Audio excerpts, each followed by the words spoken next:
Well, good afternoon, everybody. It's a beautiful day, beautiful Saturday. I've been busy in the kitchen. I'm making meatloaf, and I'm also working on my wild lettuce tincture. I've got it boiled down to an extraction at this point, so now I'm boiling down further so that I can make my tincture. But it's such a beautiful day. Danielle's down here in the greenhouse, so I thought I'd come down here and see what she's up to. So let's go in. Hi Danielle, how are you doing? Good morning. Well, maybe it's noon. It's 70 degrees here in our Floridian greenhouse. It's wonderful. So I've been watering things. There's, parsley, lettuce. You've got a third lettuce in. I put it in just now. Oh, that's great. And there are 5 more that are still a little small. Yep. And they're up in the seed starting display, and they're getting there. When I think they're hardy enough, I'll bring them down. These are doing really well. I see some spinach from here. Yeah. I don't even have to squint. Yeah. Yeah, there's there and here and here. Oh, I can still see the little seed on the end of it. Oh, that's funny. Yeah, I love that. The camera probably can't pick it up, but we can. Yeah. So I am scrounging, since we don't have water via a hose anymore down here. You have to go to rain barrels and tubs that have caught some rain, but it's of course full of debris, which ends up in the pail, in the watering can. Well, you have to remove the rosette. I know, but what I've found, if I just go like this, I do too. That's why I store it on the side. Yeah. How's your celery doing over there? It looks fine. Yeah. No sign of distress. What are you going to do in that trench over there? Over here? Yeah. I just prepped it for if there was anything else that we could transplant. Should we put more celery in? Yeah, we could dig up some more. Okay. And I don't know. We'll see. Either they'll continue to grow or they'll overwinter for putting up celery seed stalks next spring. Well, I thought if nothing else, maybe we could try these also. Oh, yeah. I really wasn't expecting. I mean, these are old guys. They've been producing a lot of celery all summer long. Yeah. I see you've got parsley growing over there nicely. I transplanted that from the little greenhouse. That's great. And oh, wait, those two are from outdoors. Okay. Yeah. So we're psyching ourselves up to move the chickens in over there. Yeah. Oh, that's good. Anything else to report down here? Well, the broccoli that was transplanted here last May 15th is still producing broccoli flowerets. I think this is the last group. Yeah. I can pick all of these today, and they'll make great salads. And the broccoli greens are like any greens. They're like collards, they're like kale, they're all brassicas, and they're very tasty. Yeah. When, just quickly boiled, and put some butter on them, and they're wonderful. Mm-hmm. So, and then when these are out, I guess I'll be preparing for spring. Yep. We'll be planting here in the middle of March. Mm-hmm. That'll come sooner than you think. I have a lavender. When's Halloween? Next week? You're a little late. Look at that. That's a beautiful parsley over there. That parsley's been there since the beginning of the summer. Oh, okay. So you would say he's established? Oh, very, yeah. And as long as I keep snipping, it will keep producing if I keep watering it. Yeah. So that's great. We'll have some fresh curly parsley. That's great. To put on the meatloaf. And this is all curly, right? That's curly also. Okay. The broadleaf 2 this morning. Okay. And these are the broadleaf Italian parsley. Oh, yeah. Okay. Gigante d'Italia. Oh. All right. What else? What else? Anything else? Yeah. Lupins. We have a lupin nursery here. Yeah. 1, 2, 3 volunteers, and there's the original. Lupins. And then Chinese cabbage, right there, just like you said. And then we have our Claytonia, a.k.a. miner's lettuce. Correct. And that sustained us last spring for Yeah, it lettuce, did. for salads. Yep, between that and leafy plantain. And right there, the lone lavender plant that I thought was dead. It was just looking dead, very woody, and I cut it back and I just fed it and watered it, and as soon as the cooler weather came, it started sprouting again. I don't understand that, but anyway, I'm going to see how long I can keep that, and I'll cover it, because last year it froze and it did not survive. But I'm going to try again and see if it continues to be alive and well. When I'll cover it with remay first and then plastic, whatever it Okay. takes. Good. And down here, are you ready? Yep. Oh yeah, I have two more. I forgot. I had transplanted two other Gigante d'Italia parsley over there. Okay. And they're doing well. They've been there about 5 days. And then next to them, there's Chinese cabbage. Yep. The insects got to it the first week that I had transplanted it from the house, and I thought it was dead. So I just trimmed off the dead leaves, and then just watered it and covered it with remay, and it's back. It decided it had the will to live. It's beautiful. So two more Chinese cabbages, and in here is the broccoli.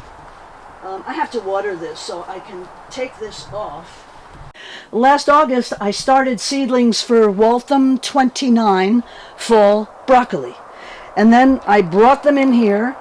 I should have put a little stake of when they were transplanted. I don't remember, but it was probably September. And then these have been growing beautifully, but there's no broccoli. But there are magnificent leaves. And actually, it was November 12th was, as I lovingly call it, their due date. And that was this past week. But there's no broccoli. But what I'll do is just trim leaves and steam them and put butter on them and eat them. So there's those.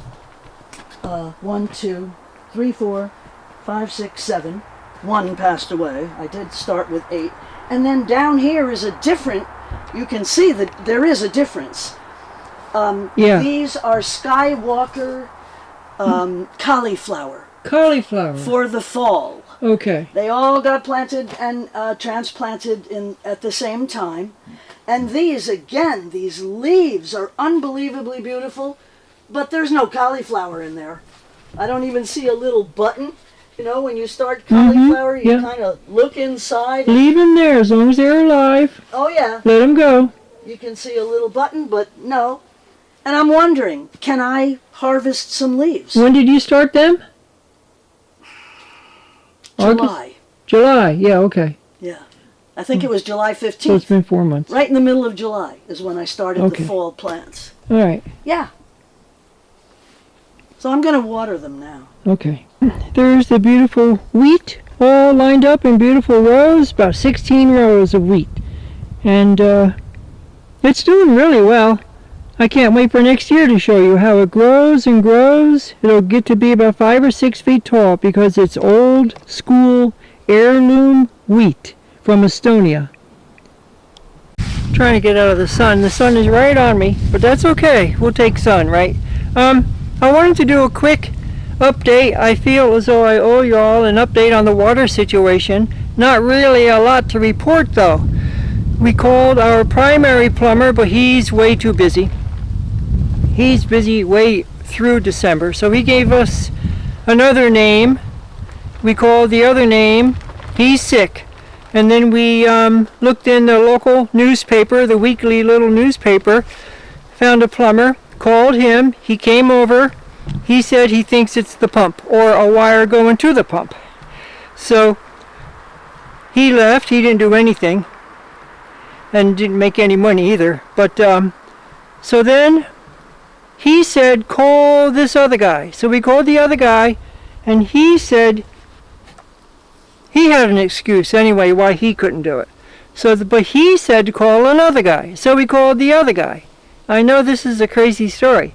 So we called the other guy, Terry Wilson. And Terry Wilson came out, by golly. He came out with his young lad helper, and they went down there and did some testing, and he said, the pump does need to be replaced, but so does your pressure tank. And he said, I can't do the pump with that Bison hand pump on there. I can't do the pump. You got to get somebody else. But he says, I can do the pressure tank. And he did. He replaced our pressure tank. It's been on there I came here in 2003, and it was on there long before that. So we were okay with letting him replace the pressure tank.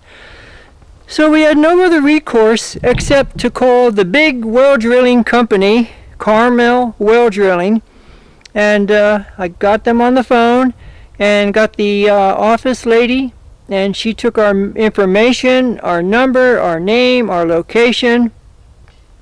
This was Thursday, I believe, and they haven't called back yet, but they are a real company. In fact, they installed the Bison pump for us. So I think if I bug them enough, they'll probably end up replacing it, but we might be out of water for quite a while. So anyway, we're digging in. We have the hand pump. So, hey, this is just like the old days, right? Stephanie, you like the old days, so there you go. Anyway, so, yeah, I mean, it's just a little bit more carrying, and I do miss the bath. I'm going to try to get us to get a bath tonight by heating water on the wood stove and carrying it to the bathtub. So, we'll do that, and we'll just keep going. I mean, we're fine. We're fine. So, don't really feel sorry for us if you thought about doing that, because we're in good shape. It's just a little clumsy, let's say, and primitive. But I don't mind primitive, but I do love a nice hot bath. So that's the update. We're waiting for the well drilling company to call us back. And what else is happening? Not much else. Tomorrow's Sunday, and then Monday, Danielle and I are going out.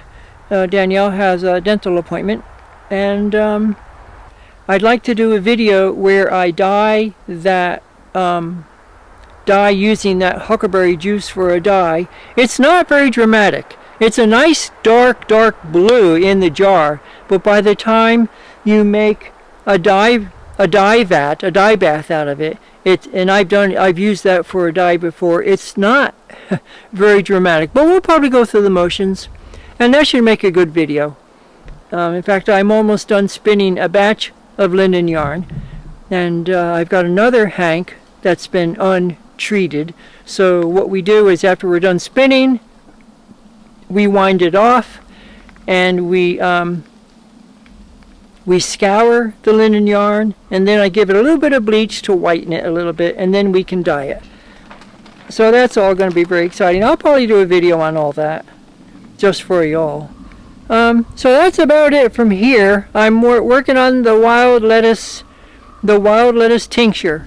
I've got it down to the extraction, and then next we're going to I'm not boiling, but I'm evaporating off extra liquid to get it down to about 1/8 of its size, and then we're going to have an extract, and then we can we'll go from there. So anyway, that's about it from here, and thank you all for watching and being patient with us, and thank you to all the new subscribers and the older subscribers alike.